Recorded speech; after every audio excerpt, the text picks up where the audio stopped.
Miss Andrea Foster Mack on the show. Welcome. How are you? Thank you. I'm doing great. I am just, enjoying being on your show and excited to kind of talk with everybody about safety and health. Awesome. And you're still in Texas, right? Yes, still in Texas. Live on a cattle ranch, which is kind of unique, but here in Franklin, Texas, and enjoy just being able to be, out in the open and surrounded by cows and family and friends. So You're on a cattle ranch. That's new information. Now I got to think of some more questions for that. Yeah, we've been out here for about 4 years. So, when COVID kind of hit, we left the city and came out to our cattle ranch and have been just loving it being out here. And our kids love the schools that they're in now. So it's been a great transition for us. Oh, that's great. And you guys probably have some stories about, cows and all the bovine health. And do you ever have to deliver calves and all that? I have, yes. I've had to help pull a cow or a calf once or twice before, which has been interesting. And it was great because I actually had on a watch and I was like, oh, I don't have time to take the watch off. So it was all there. It was fantastic. Oh, that is awesome. It was great. Is that watch completely done? You're never wearing it again? No, I just washed it off and kept wearing it. It was fine. It's fine. I would look at the watch and be like, you're dead to me. I can't wear you again. No, it's just part of life. That's how I see it. I'm like, yeah, it's part of life. It'll all wash off. It's fine. Oh man, that's great.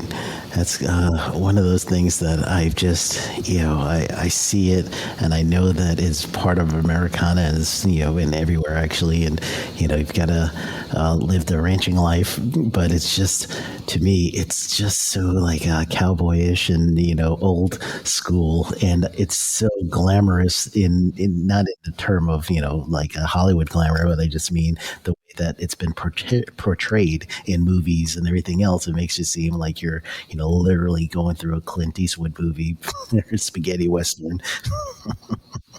I feel like that some days. I really do. I feel like that some days, but most of the time it's pretty fun and pretty kind of, easygoing, and just, it's a real simpler kind of easier lifestyle, which is, get out of the hustle and bustle of the city, which is nice sometimes. Yeah. Are you getting those fifth wheels with the trucks and you got the horses inside and you're traveling with them? No. We have none of that. No. The cows are staying right here. Yeah, horses. Yeah. I assumed you have horses. Do you? Or is that not necessarily true?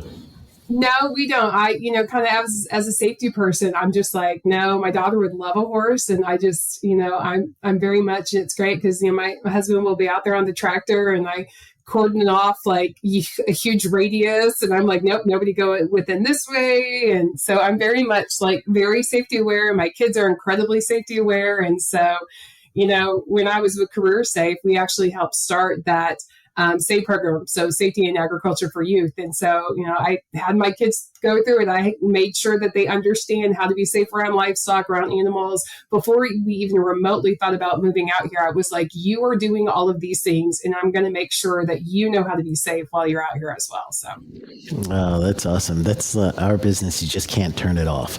You're constantly thinking safety, and it's just there's no off. You're looking at everything. You're like, all right, hazard exposure. Just constant. It's constant. It's like, oh, that's not safe. That's not good. Okay, let's go over here then. So, does your husband have to redirect you the way my wife does sometimes? Is just let it go, honey. Just let it go. He's learned. We've been married for almost 20 years now, so he's learned that it's easier just to be like, oh, that's not safe. Okay, let's do this then. Let's not do the non-safe thing. Let's, in our early marriage, there's a time or two that I came home and he was literally on the roof in flip-flops. And I was like, what are you doing? Oh, what a fail. Epic fail. It's like, what just happened? And it was great because he saw me driving in and he was trying to get off the roof as fast as he could before I caught him. And it was like, are you kidding me? Busted. Yeah. Oh, that's great. He hasn't done anything like that since, but that was definitely wow, kind of moment. That reminds me, years ago, there was a TOSHA agent for Tennessee OSHA, Wendy Lee. And Wendy Lee was second in charge when Steve was there. And she had contractors working at her house from TOSHA. And she came in and she saw them on the roof. And she's like, "Do you guys know where I work?" Yeah. Do you know what I do, guys? I mean, Yeah, that's great.